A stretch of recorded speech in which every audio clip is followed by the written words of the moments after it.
مش هتصدقوا انا اشتريت النهارده. انا اشتريت خمره. مش خمره اللي هي المنكر دي، ولا يعوذ بالله، انا اشتريت برفان. تعالوا نفتحها ونشوف الدنيا فيها ايه. اوعى وشك. الفخامه والشياكه كلها. بصراحه انا لقيت الناس كلها بتتكلم عنه الفتره دي وشدني الاسم قوي، قلت لازم اجربه. نفتح بقى ونشوف، عشان انا سامع ان العلبه نفسها شياكه. يعني العلبه نفسها فخامه بغض النظر عن البرفان نفسه. اوعى وشك. اوعى وشك.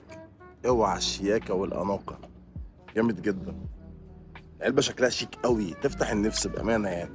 دي لو جاية لي هدية حكاية. تعالوا نجرب بقى.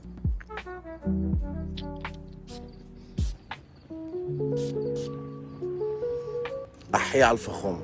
أحيي على الفخامة. دلوقتي أنا عرفت ليه اسمها خمرة. ريحته مسكرة كده، تحس فيها إيه، قرفة، فيها فانيليا.